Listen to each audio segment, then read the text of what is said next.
Assalamualaikum warahmatullahi wabarakatuh. Saudaraku yang beriman, kembali lagi bersama saya Abu Fatwa. Tak lupa, semoga kita semua senantiasa berada dalam lindungan Allah Subhanahu wa Ta'ala. Amin ya Rabbal Alamin.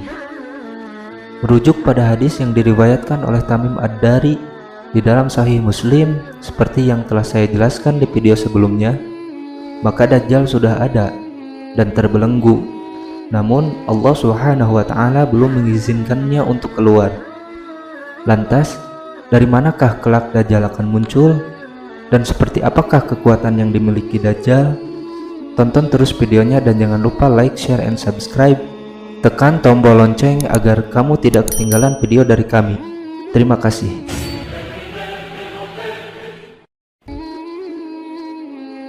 Terdapat hadis-hadis yang menunjukkan bahwa Dajjal akan keluar dari dua tempat.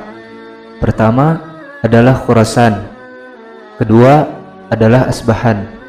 Dia akan muncul dari daerah timur, yaitu Khurasan.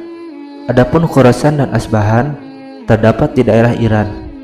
Di dalam hadis yang disebutkan bahwa Rasulullah SAW bersabda, Dajjal diikuti oleh 70.000 orang Yahudi dari Asbahan. Hadis riwayat Muslim nomor 2944. Sekarang di Iran banyak komunitas orang-orang Yahudi dan mereka akan selalu ada hingga nanti menjelang hari kiamat. Sebanyak 70.000 dari mereka akan menjadi pengikut Dajjal. Dari situlah Dajjal akan bertolak dan berkeliling di atas muka bumi. Berapa lamakah Dajjal akan mengelilingi bumi? Disebutkan di dalam hadis bahwa Dajjal berada di atas muka bumi selama 40 hari. Pada saat itu lamanya sehari sama dengan 1 tahun. Artinya Allah Subhanahu wa Ta'ala melambatkan gerakan matahari. Padahal mudah saja bagi Allah Subhanahu wa Ta'ala untuk menerbitkan matahari dari barat, apalagi hanya melambatkannya. Akhirnya masa 1 hari tersebut sama dengan masa 355 sampai 360 hari. Kemudian 1 hari sama dengan 1 bulan, yaitu 30 hari. Kemudian 1 hari seperti 1 pekan, yaitu 7 hari. Kemudian sisanya adalah 37 hari sebagaimana hari-hari yang biasanya manusia rasakan. Sebagaimana sabda Rasulullah SAW, di mana 1 harinya bagaikan 1 bulan, 1 harinya lagi bagaikan 1 bulan, 1 harinya lagi seperti 1 pekan, dan sisa harinya seperti hari-hari yang kalian rasakan. Kami para sahabat bertanya, wahai Rasulullah SAW, jika sehari itu sama dengan 1 tahun, apakah salat 1 hari cukup bagi kami? Beliau bersabda, tidak, akan tetapi perkirakanlah waktunya. Hadis riwayat Muslim nomor 2937. Artinya, selama 24 jam, hendaknya seseorang tetap mengerjakan sholat 5 waktu. Maka dari itu, sebagaimana disebutkan di dalam hadis, diperkirakan Dajjal berada di atas muka bumi selama 400 hari lebih. Selama itu cukup untuk berkelana di atas muka bumi. Sedangkan Dajjal bergerak dengan cepat seperti angin yang bergerak di atas muka bumi, sebagaimana sabda Rasulullah SAW, seperti hujan yang ditiup oleh angin. Hadis riwayat Muslim nomor 2937. Hadis ini menjelaskan bahwa Dajjal bergerak dengan cepat. Oleh karenanya, dia bisa singgah ke berbagai penjuru belahan di atas muka bumi ini. Rasulullah SAW bersabda, tidak ada satupun tempat kecuali akan disinggahi Dajjal, kecuali Makkah dan Madinah. Hadis riwayat Bukhari nomor 1881 dan hadis riwayat Muslim nomor 2943. Semua tempat akan dihampiri oleh Dajjal, kecuali Makkah dan Madinah. Dan selama masa 400 hari lebih, beserta kecepatannya berada di atas muka bumi, Dajjal berdakwah agar manusia mengikutinya. Asyratus Sa'ah, karya Syekh Yusuf Al-Wabil. Saudaraku yang beriman, kemudian kekuatan apa yang dimiliki oleh Dajjal untuk menggiring manusia ke dalam fitnahnya? Di antara kesaktian yang dimiliki oleh Dajjal adalah 1. Bisa menurunkan hujan dan menjadikan tanah tandus menjadi subur, sebagaimana sabda Rasulullah SAW, jika Dajjal memerintahkan langit agar hujan, maka turunlah hujan, dan memerintahkan tanah untuk tumbuh, maka tumbuh tumbuhan. Hadis riwayat Muslim nomor 2937.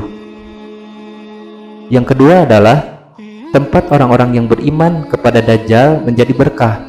Disebutkan di dalam hadis riwayat An-Nawas bin Sam'an radhiyallahu an, Rasulullah shallallahu alaihi wasallam bersabda, lalu binatang ternak mereka pergi dengan punuk yang panjang, kantong susu yang berisi, dan lambung yang lebar.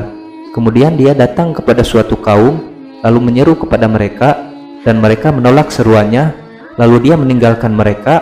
Lalu kaum tersebut dilanda kekeringan dan tidak memiliki harta sama sekali. Hadis riwayat Muslim nomor 2937. Fitnahnya sangat luar biasa, karena di samping itu dia mengaku sebagai Tuhan. Kemudian yang ketiga, Dajjal mampu mengeluarkan harta dari dalam tanah, sebagaimana disebutkan di dalam hadis Nabi Shallallahu Alaihi Wasallam, diriwayatkan dari An-Nawas bin Sam'an radhiyallahu an. Ketika melewati suatu tempat tanah yang rusak, maka dia akan berkata, keluarkanlah hartamu. Lalu tiba-tiba harta-harta keluar dari tanah, lalu mengikutinya seperti lebah-lebah jantan yang mengikuti ratunya. Hadis riwayat Muslim nomor 2937. Artinya, kemanapun Dajjal berjalan, maka harta itu mengikutinya. Yang keempat, Dajjal mampu menghidupkan orang yang mati, sebagaimana disebutkan di dalam sebuah hadis Rasulullah SAW. Di antara fitnah Dajjal adalah dia berkata kepada seorang Arab Baduy, apakah jika aku menghidupkan ayah dan ibumu, kamu akan bersaksi atau beriman bahwa aku adalah Tuhanmu? Lalu dia berkata, ya. Maka tiba-tiba ada dua setan yang datang menjelma dalam bentuk ayah dan ibunya, dan berkata, wahai putraku, ikutilah dia, sesungguhnya dia adalah Tuhanmu. Hadis riwayat Ibnu Majah nomor 4077 dan disahihkan oleh Syekh Al-Albani di dalam Sahih Al-Jami' As-Saghir nomor 7875. Dan yang kelima, Dajjal dapat berjalan secepat angin, sebagaimana sabda Rasulullah SAW, seperti hujan yang ditiup oleh angin. Hadis riwayat Muslim nomor 2937. Bagaimana orang tidak terpedaya dengan Dajjal yang mengerikan ini? Namun hal ini tidaklah mengherankan, karena pada beberapa waktu yang lalu ada seorang yang disebut dengan Kanjeng Dimas, yang dengan tipu dayanya banyak orang terpedaya karenanya. Maka bagaimana dengan Dajjal yang memiliki kesaktian sedemikian rupa? Tidak perlu jauh-jauh mengatakan bahwa Dajjal menggunakan kendaraan berupa piring terbang, karena Dajjal memiliki kesaktian tersendiri bahwa dia mampu berjalan dengan cepat. Dan yang terakhir, Dajjal selalu disertai dua sungai, satu sungai berupa api dan sungai lainnya berupa air, sebagaimana disebutkan di dalam hadis yang diriwayatkan oleh Huzaifah radhiyallahu an, berkata, Rasulullah Shallallahu Alaihi Wasallam bersabda, sungguh aku tahu apa yang ada bersama Dajjal. Bersamanya dua sungai yang mengalir, salah satu dari keduanya secara kasat mata adalah air yang putih, dan sungai yang lain secara kasat mata adalah api yang bergejolak. Apabila ada yang menjumpainya, hendaklah mendatangi sungai yang ia lihat berupa api, dan hendaklah menutup matanya. Kemudian hendaknya dia menundukkan kepalanya lalu meminumnya, karena sesungguhnya itu adalah air dingin. Hadis riwayat Muslim nomor 2934. Orang-orang yang beriman kepadanya diperintahkan untuk datang menuju sungai air dan meminumnya. Adapun orang-orang yang kafir kepadanya diperintahkan untuk datang kepada sungai api yang menyala-nyala. Maka dari itu Nabi Shallallahu Alaihi Wasallam berkata kepada umatnya, jika bertemu dengan Dajjal, maka hendaklah dia pergi ke sungai yang berupa api. Jika dia tidak mampu, maka hendaklah dia menutup matanya dan mendorong kepalanya ke dalam sungai api tersebut, karena sesungguhnya itu adalah air surga. Hal ini sangat mengerikan, karena orang yang melihatnya masuk ke dalam sungai api tersebut akan mati. Akan tetapi sejatinya dia masuk ke dalam surga. Wallahu a'lam bissawab.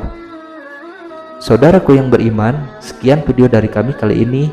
Jangan lupa dukung terus channel kami dengan cara menekan tombol subscribe, agar kebaikan senantiasa menyebar ke seluruh penjuru bumi. Subhanakallahumma wa bihamdika asyhadu an la ilaha illa anta nastaghfiruka wa natubu ilaik. Wassalamualaikum warahmatullahi